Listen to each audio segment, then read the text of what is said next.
Well, hello folks, and welcome to A Sportsman's Life. I'm Luke Clayton and my two good buddies, Jeff Rice and Larry Weissoon, and we're so proud that you're with us this week. I'll be very honest with you, I have no idea where we're going. There is no telling, but it's going to be fun. We're going to have a good time, folks. Stay tuned. We have another great adventure on A Sportsman's Life coming your way. Well, friends, we are down at the Dale River Ranch, and this is Mr. Randy Douglas, my good buddy. Randy, the bucks are moving today, aren't they, buddy? They are. They're all over the place. Yeah, it's midday, folks, and we're just kind of planning on where we're going to hunt this afternoon, but thought we would stop and show you some of this country. Randy, this is pretty awesome. I'm going to pull in on this. Actually, folks, it's the Palo Pinto Mountains. They may not look like mountains to you until you start trying to climb up on one. But this is some ruggedly beautiful country out here in Palo Pinto County. And we're going to be hunting not too far from the Brazos River. Well, Randy, I tell you what, buddy, you've got some more spots you want to head to, don't you? And kind of look over? Yeah, those back over there, we need to check those out still. Okay. So. Okay, well, we'll head back over in that direction, and there's so many good places to hunt that it's hard to decide where to go, but we'll pick out a good one. Yeah. I've had a lot of luck rattling up bucks down here up above the river here. Why do you say we go down there and give her a try? Okay, good deal.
Folks, I am in the blind right now, and the tree that we put that Texas Raised Hunting Products, the buck DNA, is right there. You can see what we're looking at. It's about 3 o'clock. These deer should be moving. I'm going to swing around to this other window and show you what we're looking at. This is on the Dale River Ranch. Now the Brazos is back in the direction that we're looking, probably, 3/4 of a mile. But we're going to be sitting right here until dark. The feeder back over in the corner here. A very good place to kill a very large whitetail buck, folks.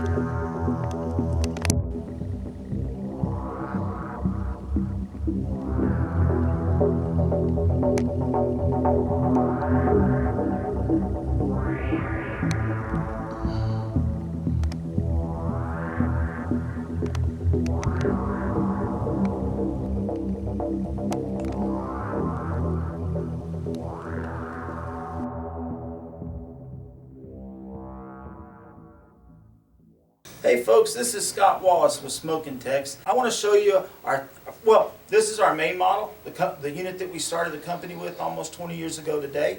We still build it the same way, all double wall stainless steel, insulated 850 plus degrees. We think it's the best electric smoker on the market. We hope you will too. We do have a little bit less expensive alternative here. We brought this on to give people a little more flexibility in terms of if you have space restriction, needed a place to put it on the boat, or out at the lake house, or the deer lease. It's a little bit smaller. Again, this is our most popular, and of course we have them bigger all the way up. Our next model up is $995, and it's a really good, I feel like it's the most appropriate size for the home. If you'd like to order a Smoking Tex, it's easy to do. We have a great website. You're more than welcome to get on there and look at our recipes, our videos, and our forum section where people are exchanging tips. You can also place an order there in our shopping cart. We are on the web, and you're welcome to call us at 888-922-1511 or drop us an email at sales, S-A-L-E-S, at SMOKINTEX.com. Hope we hear from you soon. Well, folks, here I am with my first Texas whitetail anywhere killed with an air gun. I shot this one just before dark, and we're having to use some artificial light. Look at this rascal. That is a free-range buck on the Dale River Ranch, folks. Got him coming in just before dark.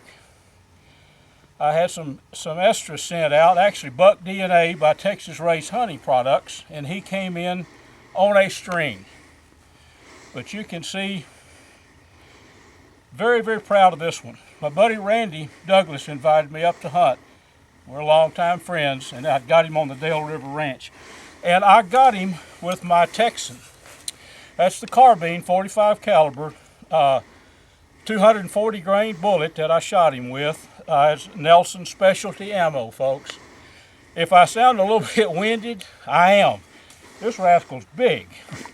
We're going to give you a closer look at him, but hats off to Randy and the management he's done up here at the Dale River Ranch.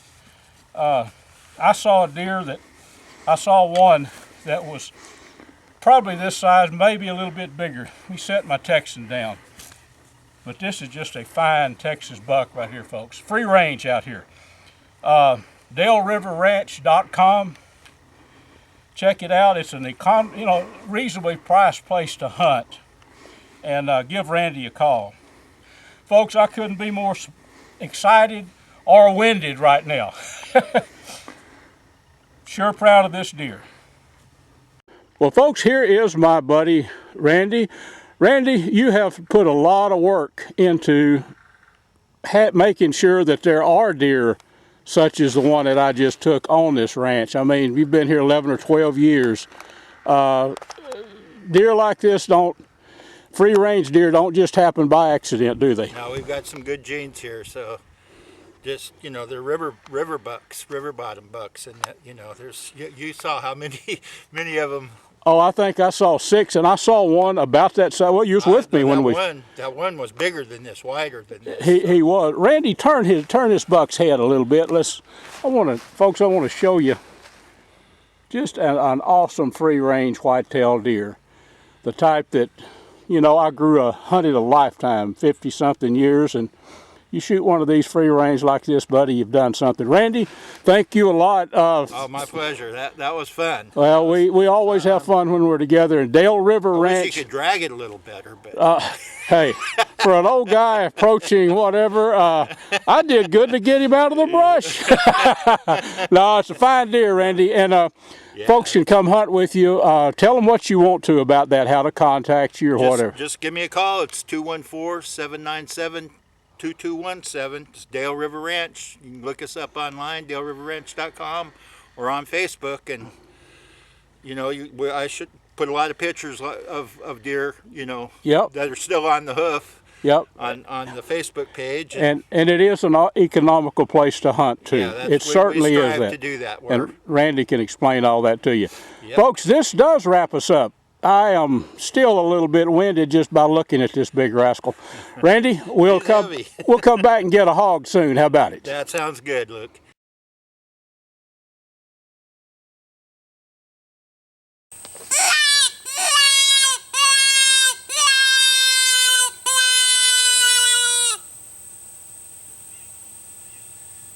things that I carry with me no matter where I go, whether I've been in Europe, I've been in Africa, I've been in Asia, I've been in Australia, and of course all over North America. But the one thing that I always carry with me, beyond my rifle, beyond my ammo, usually always some type of binocular, which unfortunately I don't have with me today, but is a varmint call, predator call.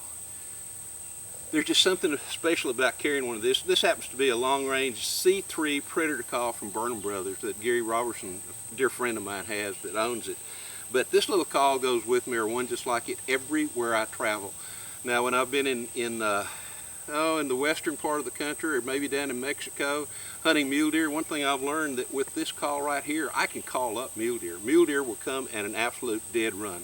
Bucks, does, fawns, everything will come to that call. Coyotes will too, bobcats, all the predators, sometimes the avian species as well. And then I've even called up a mountain lion, and when I'm hunting black bear, or even when I've been up hunting for some of the big bear up in Alaska, I always carry one of these as well, because you can always get a bear's attention with this call right here.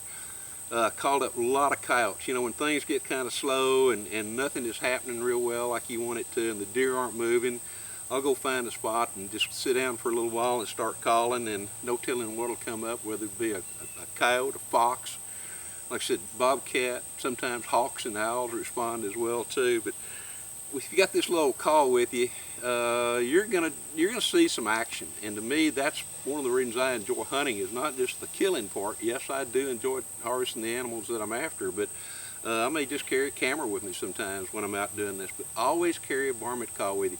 These little mouth bone calls, you can put them in your pocket, you can put them in your pack. They're easy to carry, and you don't have to be an expert at it, because everybody's an expert. All you got to do is just kind of read the instructions a little bit and try different things. If something works and the animals respond, do some more of it. If they don't respond, try blowing it a little bit differently. Always set up to where you're kind of looking downwind, because just like when you're rattling up bucks, in most instances that critter is going to come around to try to catch your scent. That's the reason we use things like scent guard, and I've noticed we use a scent guard from Texas Raised Hunting Products.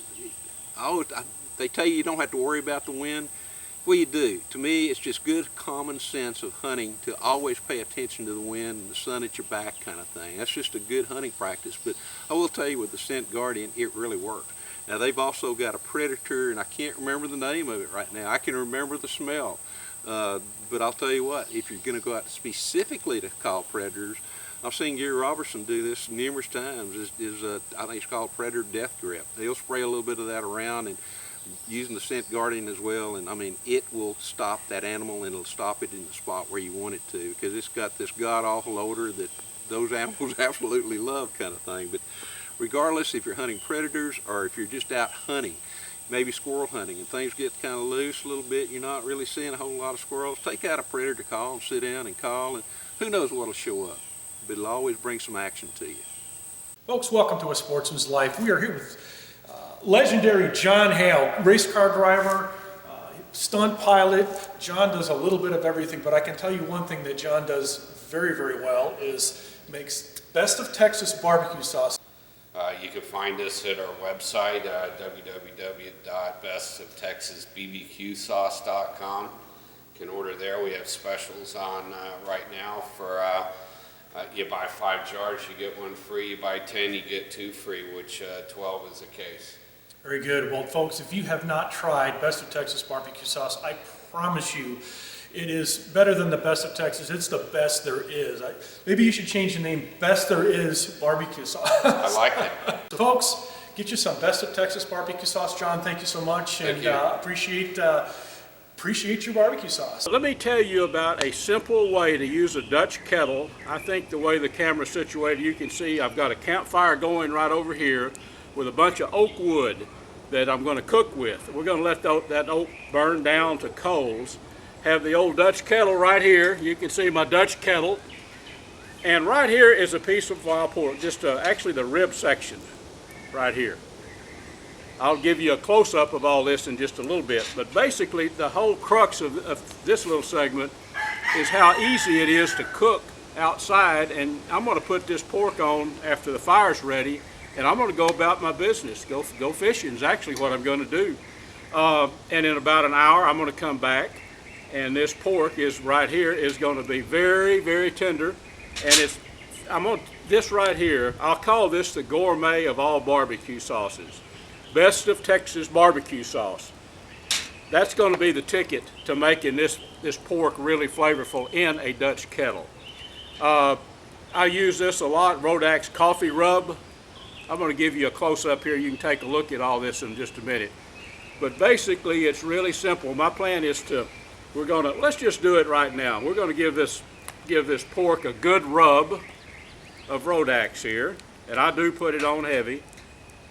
Give it a good rub here. Generous amount of Rodax, and it doesn't taste like coffee. It is a coffee base, but there's all kind of other spices, maybe a hint of coffee flavor in this. But we're going to give it a really good rub with this, which we've done. I'll put a little more after I get it in the Dutch kettle. I plan to cut this thing in half, this little piece of pork, where it'll fit nicely in that Dutch kettle. The whole trick to this is slow cooking, and the Best of Texas. I'm going to saturate this with, once I get it in the pot, with Best of Texas and have a good, moisture in there. Put coals on top of the Dutch kettle and then coals underneath. Actually, what I'll do, folks, here's our Dutch kettle. I'll probably have it set up on this and have this little rack down in the fire over the coals, and then put coals up on top and let it cook. But let me give you a close-up look of all this, and next thing we'll do is get our pork in the Dutch kettle and get it cooking. So stick with me.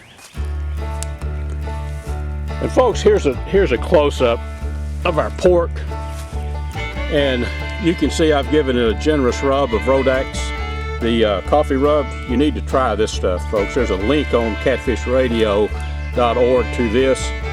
And also Best of Texas, which I call the gourmet of all barbecue sauces, because once you try it, you will travel miles to get more of it. You can get it Tom Thumb, a lot of stores. But basically, I'm gonna cut this piece right in half and put it in the Dutch kettle. And then it's already rubbed. I'm gonna put a generous amount of Best of Texas, probably about half a bottle on it. Put coals on top of the Dutch kettle and underneath it, and let it cook for about an hour. There'll be enough moisture reduced from this meat and the barbecue sauce that it won't scorch. So let's get her going, and then I'll show you the setup after I get the coals on it. And then the bottom line is we're going to look at some of this really good pork when it's all tender and juicy. Okay, friends, in about another 15 minutes, that fire is going to be just right down the coals. But right now, let's put some of our barbecue sauce, our Best of Texas, on that in our Dutch kettle and have that ready. I'm going to put a generous amount in there, so we want to make sure and add maybe a little bit more than you might think for moisture. So let's just drizzle that all in there, give it a good coating. It's okay to put a little extra because we want moisture in this pot.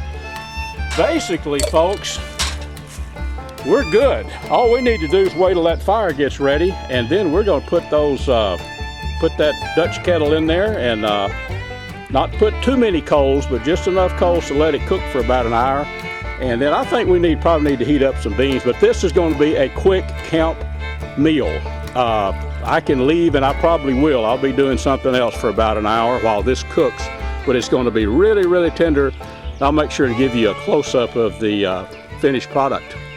And folks, before you think there's something complicated about this Dutch kettle cooking, the meat is in the pot is over the fire. I use this little, it's a little stand-up grill. It's very handy. I could put the pot right down on these coals, but you can control the heat a little bit better. We've got wood under it and wood on top. And I think about 45 minutes from now, we're going to come back and check this out. Pop the lid on the old Dutch kettle there, and I bet we're going to have some good barbecue. Well, folks, we have got these ribs for about an hour and 15 minutes, and my buddy Joe Dunn showed up. Joe, Howdy. You ready to eat some ribs? I'm ready. Well, I tell you what, let's do. It's good to have you here with me to help me eat these things. Yes, sir. I'm ready.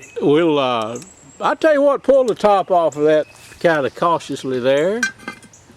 And we'll see. Oh, Man, look at that. I'm telling you what, I hate to brag, Joe. Let me pull up.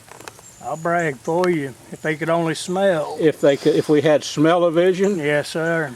Well, we're gonna see that one rib sticking out. Yes, sir. That's a sign That they're done. that they're done. But this little segment was all about, Joe, it was all about, you can take it easy now, buddy. You can just set that down there.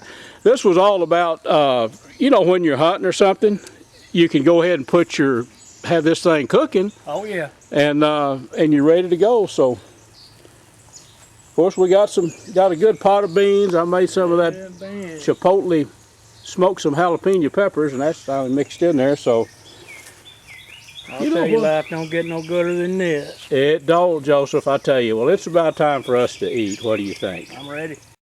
And folks, here's our finished product, and Joe looks like a guy that's about ready to eat. Are you, Yes, Joe? sir. I am. Well, do you think we need a little of that Best of Texas barbecue sauce on believe there? we do. It How about smells- drizzling a little of that on Yes, there, bud? sir. Oh, yeah. Down just a hair there. That's it? Oh, man. Look out. Well, we know what to, folks, I wish you could be right here with us, but we know what to do next, don't we, Joe? Amen, we do. Time to eat. Hi folks, it's your old buddy Luke Clayton, and this ain't your grandpa's pump-up air gun. This is the Texan made by Air Force Air Guns, and it's the most powerful production air gun in the world. A few years ago I started shooting these when they first came out. I actually had a chance to test.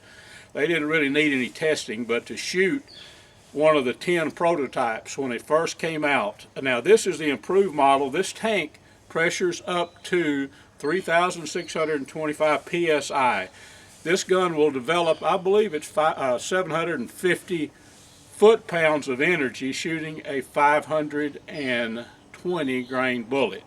So this is your big daddy of air guns. If you want to get into hunting or shooting air guns, you know, you don't have to shoot a 520 grain bullet. I shoot a Nielsen specialty ammo bullet I think it's 340 grains. But here you go. Check these out online.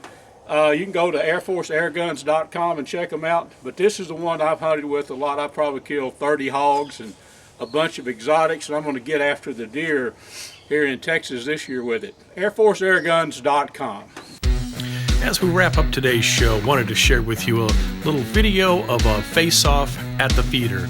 As you can see, we've got a couple of nubbin bucks, some does in here, and of course a hog shows up and decides he's going to come and get his fill. Watch what happens.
of the face-off at the feeder goes to the whitetail deer.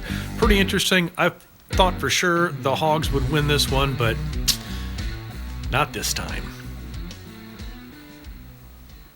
Folks, thank you so much for joining us here on our Sportsman's Life. I mean, what a great adventure we had today again, and looking forward to another great adventure next week, huh, boys? You betcha. I'm ready to go. I'm not. I want to stay right here. Y'all join us next week. And a special thanks to these fine sponsors: Air Force Air Guns, B&B Charcoal, Dallas Safari Club, Hornady, Pyramid Air, Nielsen Specialty Ammo, Sightmark, Smokin' Tex, Snap Block Hunting Blinds, Texas Raised Hunting Products, and Striper Express.